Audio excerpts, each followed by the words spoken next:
The PAP's Chun Sing is urging voters to choose the party which can best mobilise networks and groups to secure jobs, investments and support for families amid COVID-19. Calling it the most critical challenge since independence, Mr. Chan, who's also Trade and Industry Minister, says the election is not about the interests of any individual or any party. He says it's about the country's collective future. The global economy is set to face headwinds, with the International Monetary Fund predicting major economies entering a recession this year. And the going will be tough in Singapore for at least a year, despite the best efforts of the government, according to the Trade and Industry Minister Chun Sing. He was laying out the country's upcoming challenges at a PAP media conference flanked by Labour Chief Ng Chee Meng and Social and Family Development Minister Desmond Lee. On the economic front and on the health front, there will be some casualties, and we will need to mobilise our whole society effort to come and take care of each other as we get through this.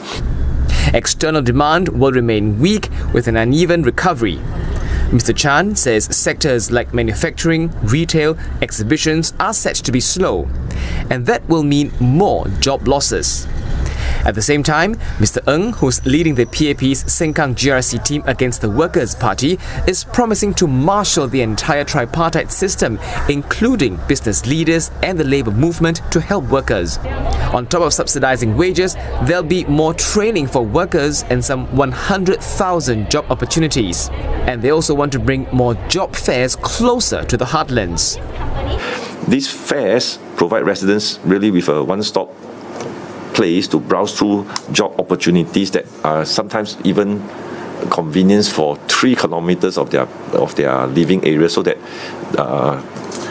the jobs matching possibilities are given the best probability.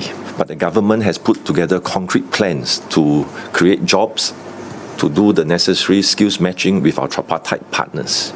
These are concrete plans that already have some initial results. Mr. Chan, who's leading the 5-member PAP Tanjung Pagar GRC team against the Progress Singapore Party, says Singapore urgently needs to secure good investments and attract businesses here.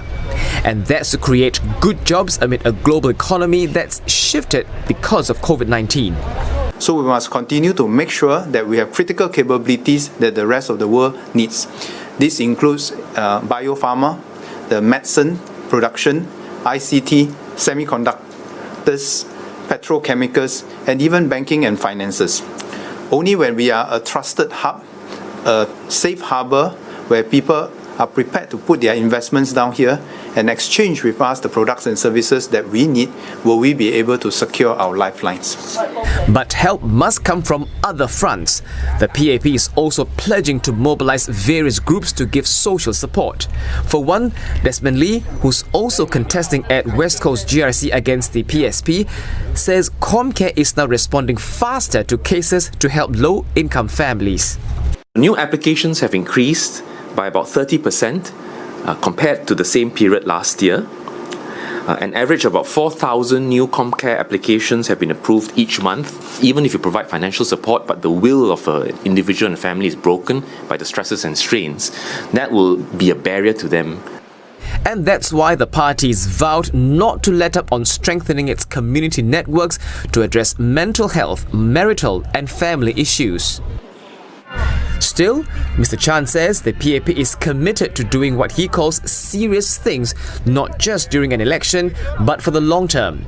He also says he's glad voters on the ground want a government focused on working with them to help Singapore emerge stronger.